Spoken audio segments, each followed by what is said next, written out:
오늘도 믿음의 승리를 위해서 거룩한 분투를 하고 계시는 사랑하는 성도님들에게 말씀 디저트를 드립니다. 건강하시기를 축복합니다. 오늘 본문은 에스라 7장 1절에서 10절까지입니다. 2일 후에 바사왕 아닥사스다가 왕위에 있을 때 에스라라 하는 자가 있으니라. 그는 스라야의 아들이요 아사라의 손자요 힐기야의 증손이요 살룸의 연손이요 사독의 5대 손이요 아이두베의 6대 손이요 아마라의 7대 손이요 아사라의 8대 손이요 무라요의 9대 손이요 스라이야의 10대 손이요 우시엘의 11대 손이요 붓기의 12대 손이요 아비수아의 13대 손이요 비느하스의 14대 손이요 엘르아살의 15대 손이요 대제사장 아론의 16대 손이라. 이 에스라가 바벨론에서 올라왔으니 그는 이스라엘의 하나님 여호와께서 주신 모세의 율법에 익숙한 학자로서 그의 하나님 여호와의 도우심을 입음으로 왕에게 구하는 것은 다 받는 자이더니 아닥사스다 왕 제7년에 이스라엘 자손과 제사장들과 레위 사람들과 노래하는 자들과 문지기들과 느디님 사람들 중에 몇 사람이 예루살렘으로 올라올 때에 이 에스라가 올라왔으니 왕의 제7년 5째 달이라. 첫째 달 초하루에 바벨론에서 길을 떠났고 하나님의 선한 손에 도우심을 입어 5째 달 초하루에 예루살렘에 이르니라. 에스라가 여호와의 율법을 연구하여 준행하며 율례와 규례를 이스라엘에게 가르치기로 결심하였었더라. 말씀 제목은 결심 없는 믿음은 역사하지 않는다. 결심 없는 믿음은 역사하지 않는다. 에스라 7장부터 드디어 에스라 선지자가 등장합니다. 그 앞까지는 스룹바벨을 통해서 성전 건축을 완성한 내용이고 이제 7장부터 에스라가 등장해서 귀환한 백성들의 그 신앙 공동체를 만들어가고 개혁을 이루어가는 그런 내용들입니다. 1절 봅니다. 이 일 후에 바사왕 아닥사스다가 왕위에 있을 때에 에스라라 하는 자가 있으니라. 그는 스라야의 아들이요 아사랴의 손자요 힐기야의 증손이요. 자, 성전 건축이 516년에 완성되고 에스라는 458년의 사람이에요. 에스라 당시의 왕은 다리오를 지나고 아하수에로를 지나서 아닥사스다 왕이 통치하던 시기입니다. 자, 우리가 알고 있어야 될 페르시아의 중요한 왕들이 4명이라고 그랬죠. 고다 아닥, 고레스 다리오, 아하수에로, 아닥사스다. 스룹바벨이 1차로 귀환한 후에 에스라가 2차로 고국으로 귀환하게 됩니다. 그래서 이제 1절에 이 일 후에, 이거 어떤 일 후라는 말이냐 하면 성전 완성을 한 후에라는 말인데 이게 꽤 긴 시간이 흐른 후라는 말입니다. 516년에서 458년이니까 거의 60년의 세월이 흐른 후에 그게 이제 이 일 후에라는 말이죠. 에스라는 대단한 인물임에 틀림없습니다. 가문도 그렇고 실력도 뛰어나고 그러다 보니까 에스라를 율법학자로서 구약의 톱이라 해도 과언이 아니라고 볼 정도입니다. 구약 역사서인 역대기 상하를 에스라가 쓴 것임을 생각할 때 이 구약에 흐르는 모든 역사에 대한 지식과 율법적인 해석이 탁월해서 이 구약의 율법을 모세가 모세 오경으로 열었다면 에스라는 이 구약을 집대성하고 정리했던 최고의 학자임에 분명합니다. 그래서 이제 에스라를 자세히 묵상하다 보면 유대인들의 귀환을 출애굽의 신앙적 흐름과 영적 원리에서 동일하게 바라보는 신앙관으로 성경을 쓰고 있다는 사실을 우리가 볼 수 있습니다. 자, 2절에서 5절까지 안 읽어봅니다. 에스라의 가문의 족보를 쭉 열거하고 있는데 16대까지 올라가서 그 위로 올라가다가 이제 5절 끝에 대제사장 아론의 16대 손이라 그 조상이 바로 아론이었다는 것을 밝힙니다. 이런 걸 뭐라고 그러죠? 뼈대에 있는 가문이다 그거죠. 이제 차차 에스라에 대해서 구체적으로 나올 때마다 소개를 해드릴 것이고, 자 이제 6절을 읽어보면 이 에스라가 바벨론에서 올라왔으니 그는 이스라엘의 하나님 여호와께서 주신 모세의 율법에 익숙한 학자로서 그의 하나님 여호와의 도우심을 입음으로 왕에게 구하는 것은 다 받은 자이더니. 자, 바벨론에서 올라왔습니다. 그리고 하나님께서 주신 모세의 율법에 익숙하답니다. 그리고 하나님의 도우심을 입음으로 왕에게 구한 것은 다 받는 자더라. 에스라는 바벨론 포로기에 바벨론에서 태어나죠. 물론 이제 페르시아가 바벨론을 지배하게 되었으니까 페르시아에서 태어났다라고 말해야 되지만 어쨌든 이미 바벨론 포로기의 사람입니다. 학자로서의 제사장 그리고 서기관 같이 하고 있는 이 에스라가 아닥사스다 왕 때 상당히 고위 관직이었는데 총독의 신분이 돼서 아닥사스다의 허락을 받고 성전이 완공된 이스라엘의 그 신앙적인 개혁을 위해서 1800여 명의 자원자들과 함께 이제 2차 포로귀환의 지도자가 됩니다. 에스라의 이름 자체가 하나님이 도우셨다 그런 뜻인데, 그래서 이 에스라가 페르시아 왕에게 뭘 구하든지 간에 하여간 뭐 다 받아 누리는 그런 엄청난 은혜를 누리고 살았습니다. 내일 다루겠지만 오늘 본문 이후에 아닥사스다가 이제 에스라에게 포로 귀환을 허락한 그 조서에 의하면 그 내용에는 그야말로 말도 안 되는 공급이 이루어지고 있다는 것을 알 수 있습니다. 아까 그 구하는 것은 다 받은 자 그렇게 말씀드렸죠. 그러니까 한마디로 해서 에스라에게 성전을 위해서는 아무튼 퍼줄 건 다 퍼주고 있다라고 보면 됩니다. 이렇게 고위직에 있던 에스라가 그 웬만하면 그냥 아닥사스다 옆에 있으면 얼마나 편할 것 같습니까? 왜 이 고생을 하면서 2차 포로귀환을 이끌게 되는 선봉에 서게 됐을까? 그런 생각을 하기도 합니다. 자, 9절에 보니까 첫째 달 초하루에 바벨론에서 길을 떠났고 하나님의 선한 손에 도우심을 입어 다섯째 달 초하루에 예루살렘에 이르니라. 첫째 달에 출발해서 다섯째 달이니까 토탈 4개월이 걸린 행진이죠. 자, 첫째 달은 뭐라고 했습니까? 유대 종교력 니산월. 니산월이 이제 왜 유명하죠? 이젠 다 아시죠? 6월절이 있는 날입니다. 그러니까 에스라는 아까 잠깐 언급을 했지만 이 그들의 포로 귀환을 6월절부터 시작했다. 다시 말해서 출애굽의 사건과 영적으로 연결하고 있는 거죠. 6월절로 시작해서 4개월을 걸쳐서 예루살렘에 도착한 이 사건을 제2의 출애굽이라는 그런 의미로 보고 있는 관점입니다. 자, 이 모든 것이 가능한 이유가 무엇이라고 했습니까? 다시 말해서 높은 위치의 그 금수저 집안의 사람이 실력과 지위도 보장된 이 선지자가 그 먼 거리를 걸어서 예루살렘으로 귀환하게 된 그런 마음들, 그리고 그 모든 과정에서 이 왕의 최고의 서비스를 다 받아 누려서 필요한 것은 모조리 공급받게 되는 그런 내용들, 그런 것들을 종합해 보면 에스라는 이 자기 이름 뜻처럼 하나님이 도우신다라는 그런 간증뿐인 인생이 되는 것 같습니다. 에스라 스스로도 이 모든 역사는 하나님이 주관하시고 있음을 믿고 있다는 것을 알게 되는데, 이 성경에 한결같은 에스라만의 표현이 있어요. 에스라가 잘 사용하는 그런 워딩이 있는데, 하나님의 손, 하나님의 손이 있다, 하나님의 손의 도우심으로, 이 하나님의 손이란 표현을 많이 합니다. 이런 식의 표현은 성경에 전부 8번 나오는데 그 중에 에스라서에만 6번이 나와요. 6절에 보니까 저 뒷부분에 그의 하나님 여호와의 도우심을 입음으로, 바로 이런 표현들. 그리고 9절에 보니까 중간에 하나님의 선한 손에 도우심을 입어.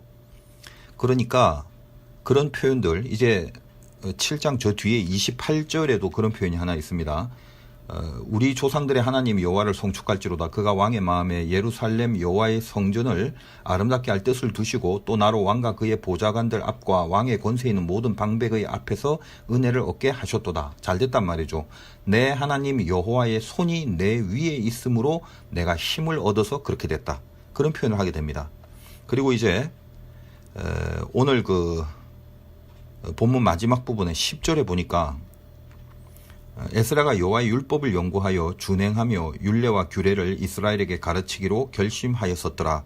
자, 이렇게 연결되어 있는데, 말씀드린 것처럼 하나님의 손의 도우심이라는 표현이 에스라가 쓴 성경에 굉장히 자주 등장하면서 늘 하나님의 도우심으로 그 일이 이루어졌다라는 고백을 함과 동시에 그 다음에 이제 10절에 자기가 결심했다라는 표현과 이렇게 연결이 됩니다. 이 10절은 원래 히브리 원문을 보면 키라는 이 접속사가 있는데, 그 키라는 접속사가 어떤 말이냐면 왜냐하면 뭐뭐 때문에 이런 뜻을 가집니다. 그러니까 에스라가 방금 말씀드린 이 결심들, 이렇게 결심했기 때문에, 다시 한번 10절 봅니다. 어떤 결심입니까? 여호와 율법 연구하고 준행하며 율례와 규례를 이스라엘에게 가르치기로 결심하였었더라. 그러니까 원래 원문을 보면 그렇게 결심했기 때문에 키, 그래서 하나님의 도우심에 손을 힘입을 수 있었다. 이 말을 지금 하는 것입니다. 그리고 나서 그 손에 도우심을 입으니까 11절 이후에 이제 내일 다루겠지만 파격적인 이 아닥사스다 왕의 배려와 또 베풀어 주는 것들의 풍성함이 얼마나 큰지, 아무튼 뭐 궁중 창고에서 뭐든지 필요한 거 다 갖고 가라고 그렇게 이야기를 하는 장면도 볼 수가 있습니다.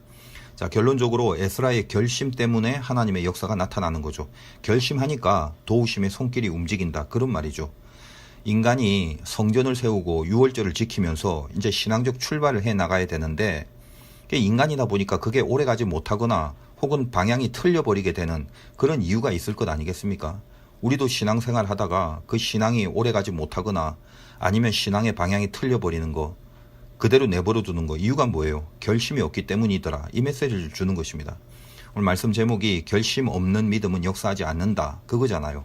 하나님의 손이 위에 있으면 그냥 끝나버리는 건데, 결심이 있으면 그 손이 위에 있게 된다. 이것을 말씀하고 있는 거라는 것입니다. 결심하라 이 말이죠.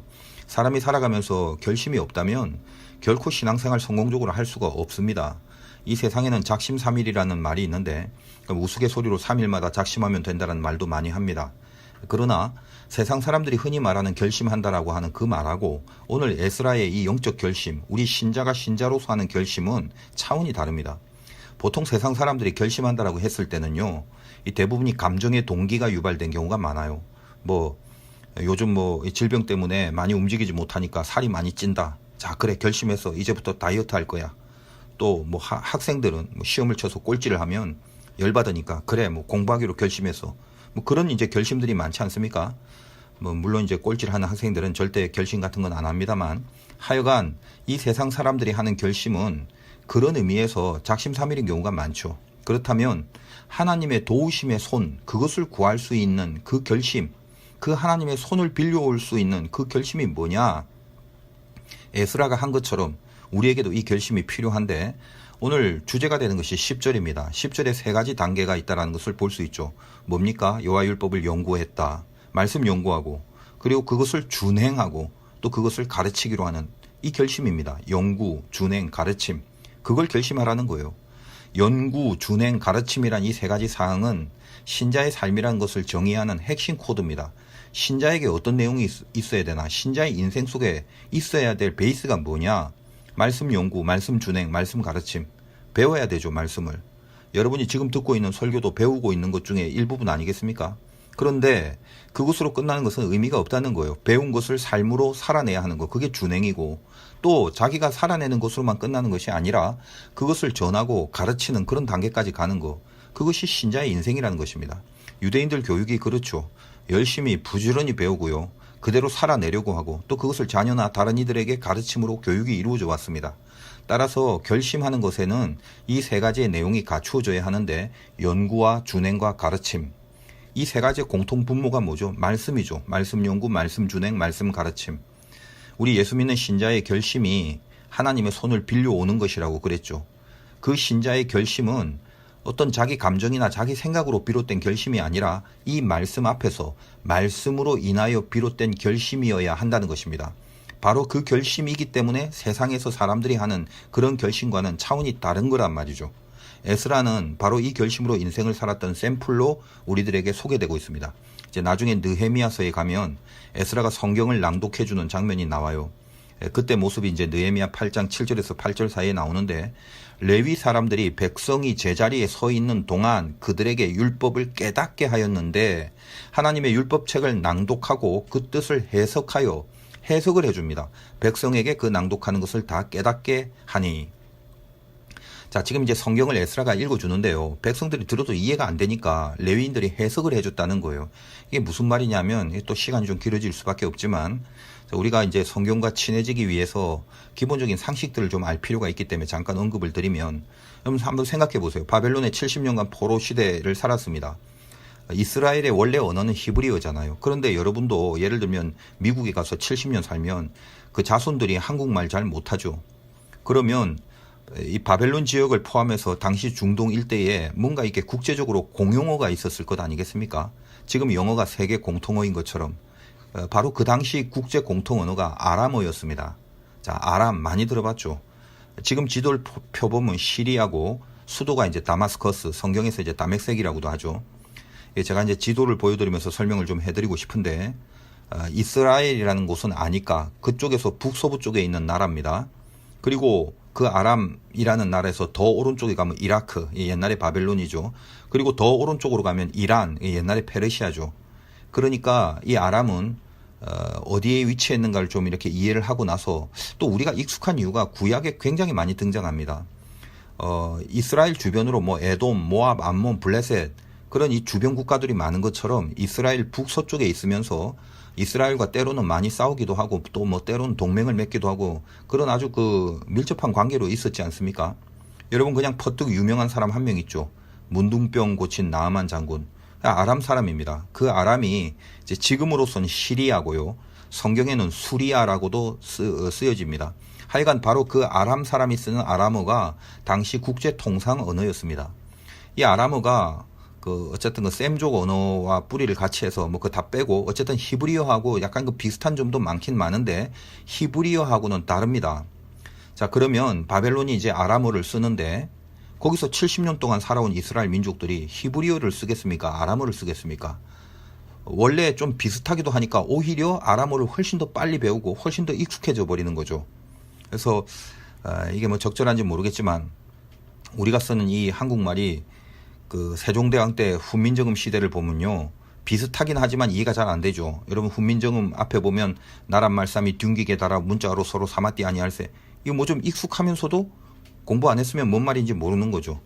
그러니까 셈족 언어를 뿌리로 하고 있는 히브리어와 아람어가 그렇게 비슷하면서도 전혀 다른 말이 되는 거예요. 그러면 에스라가 성경을 봉독하는데 성경이 뭘로 쓰여진 겁니까? 당연히 성경은 히브리어로 쓰여졌죠. 근데 히브리어 다 까먹은 이스라엘 백성이 그걸 히브리어로 읽으면 이해가 잘 되겠습니까? 나란 말씀이 둔기게 달아, 뭐 그러면 무슨 말인지 알겠다고 끄떡이겠습니까? 못하죠. 그래서 번역이 필요한 것입니다. 여러분 혹시 기독교나 성경에 대한 책들 접할 때 탈굼이라는 말이 나올 때가 있는데, 히브리어로 된 성경을 당시의 공용어인 이 아람어로 번역한 번역본을 탈굼이라고 해요.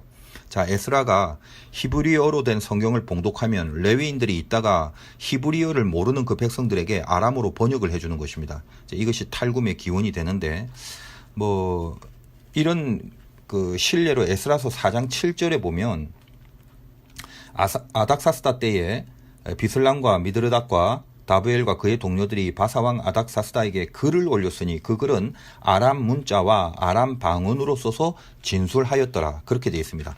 다시 말하여 당시 공용어인 아람어로 번역해서 올려드렸다는 거죠. 공용어가 아람어였다는 것입니다.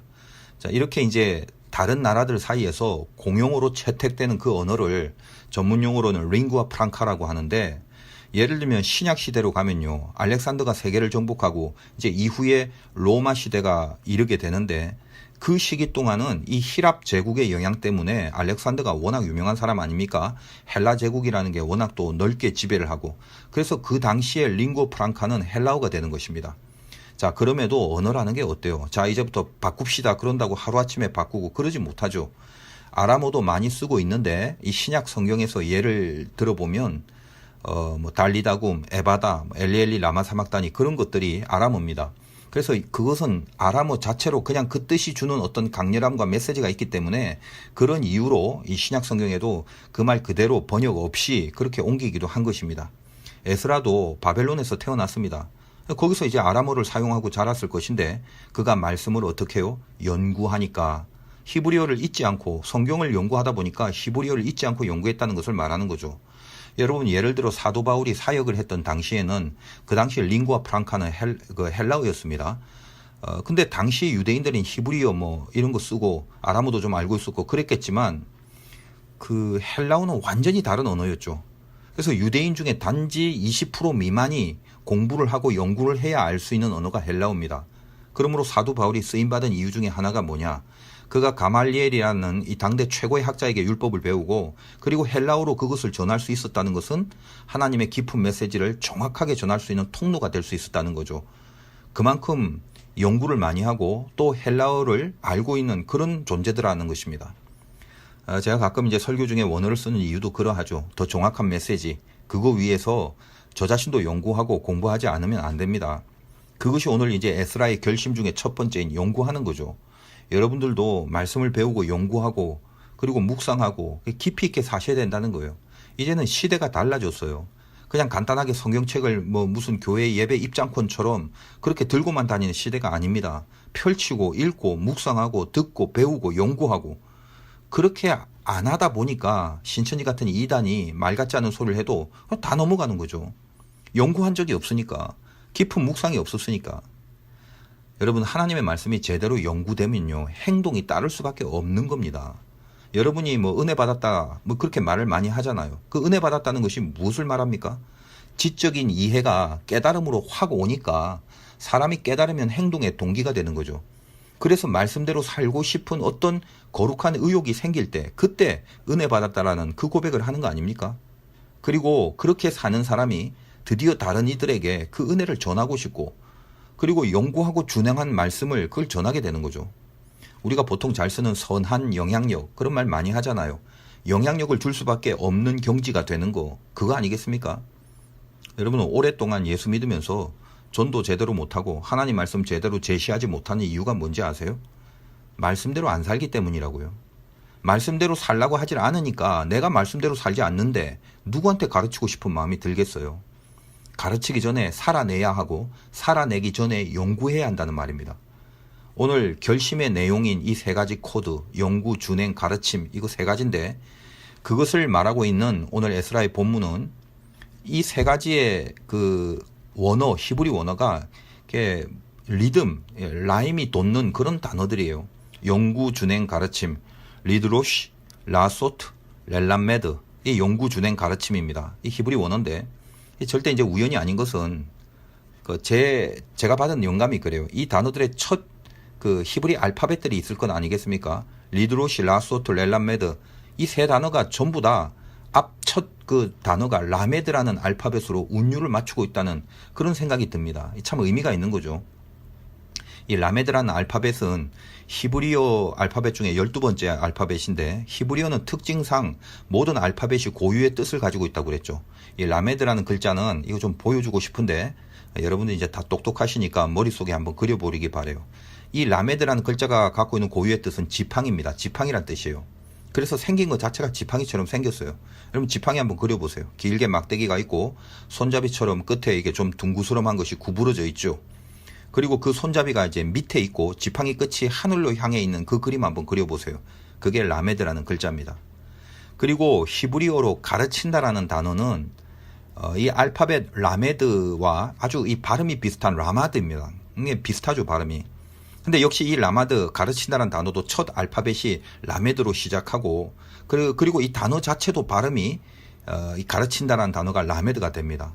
히브리어 특징이 참 신비한데 가르친다의 반대말이 배운다죠. 근데 배운다라는 히브리어도 라메드고 그리고 그것의 강조형 피해령이라고 합니다. 모르셔도 돼요. 어쨌든 그 강조형으로 동일하게 라메드를 사용해서 배운다라는 단어와 가르친다라는 단어가 라메드로 동일한 어근을 갖습니다. 무슨 말이죠? 배우는 거, 즉 연구하는 거, 그것이 가르치는 것과 같다는 말입니다. 두 개가 떨어질 수 없다라는 거예요. 배워야 가르치는 거고 배운다는 것은 가르친 것과 반드시 연결될 수밖에 없는 그 배움이 진짜 배움이다라는 그 말을 하는 것입니다. 오늘 에스라의 결심처럼 연구하고 준행하고 그래야 가르친다라는 이 연결된 의미를 이미 글자에서부터 이 라임 속에서 메시지화 시킨 그런 깊은 뜻이 있다라는 거예요. 그리고 그 결심의 세 가지 요소는 다 뭐죠? 말씀이 뿌리가 되는 거죠. 말씀 연구, 말씀 준행, 말씀 가르침. 그 말씀을 지팡이라는 라메드 상징을 통해서 하나님의 지팡이를 따라 연구하고 지팡이를 따라 살아내고 지팡이를 따라 가르치라는 그런 깊은 뜻을 전해주고 있습니다. 모세 보세요. 늘 하나님의 지팡이 갖고 살았습니다. 그래서 모세 오경의 계명을 받고 그것을 지켜 살고 그것을 가르치는 인생 살지 않습니까? 모세가 말씀을 열었다면 에스라는 말씀을 정리한 사람이라고 그랬죠. 에스라에게도 보이진 않지만 영적인 지팡이 라메드가 항상 그의 인생 속에 함께 했다는 것입니다. 그 결심으로 살아갔던 사람이라는 거예요. 여러분 오늘 이 에스라의 메시지가 가슴에 새겨지고 여러분의 손에도 하나님의 말씀의 지팡이가 들려지길 바라요. 결심하십시오. 결심이 없다면 결단코 믿음의 삶으로 들어가지 못합니다. 쓸데없는 것들은 감정적으로 결단도 잘하더만 이 하나님의 말씀 앞에서 하나님 앞에 하는 결단들 그거 왜 안 하고 살아가는 겁니까? 인간이 말씀 없이요 자기 감정으로 하는 결단 그거 다 믿을 거 못 돼요. 그러나 말씀 앞에서 하는 결단은 하나님의 손이 함께 한다는 것입니다. 지팡이라는 게 뭐죠? 하나님의 손이 붙잡고 있다. 이거 상징하는 거죠. 지팡이 잡고 일어날 거 이거 결심하라는 말입니다. 이 결심이라는 말을 보통 사람들이 오해를 많이 해서 이 마음을 묶는다.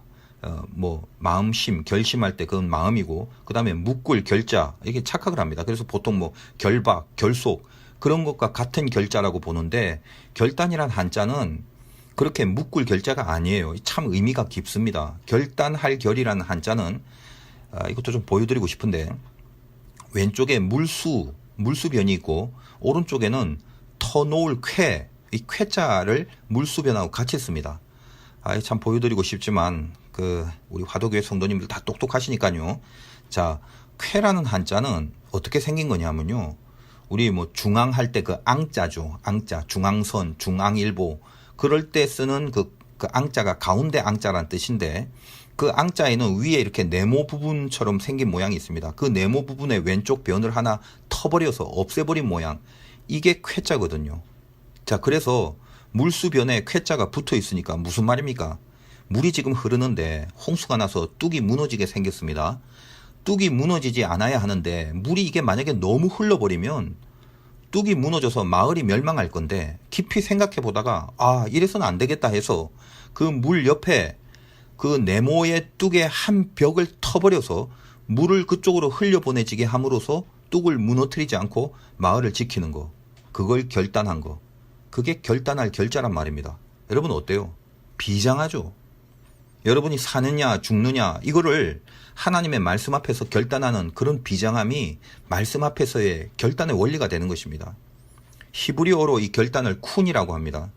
여러분 그 복음성 중에 내 영혼이 확정되고 확정되었사오니 그 시편 57편으로 만든 가스펠인데 그때 그 확정되었다는 단어가 뭐냐면 바로 결심한다는 쿤이란 단어를 씁니다. 시편 57편은 다윗이 사울을 피해 다니면서 이제 굴 속에 숨어 있을 때 했던 고백이에요. 인생 비참하죠. 뭐 굴 속에서 뭘 하겠어요. 여러분 우리도 맨날 어디 못 나가고 막 격리된다고 해서 뭐 집안에만 콕 박혀 있으니까 은근히 심리적으로 막 답답하죠. 뭐 그거하고 비교가 되겠습니까? 이 다윗이 사울을 피해서 굴 속에 거할 때 거기는 뭐 할 게 없어요. 은혜만을 구하는 거죠. 그래서 그 은혜가 다윗의 마음에 결심을 주는 겁니다. 이대로 무너질 수 없다.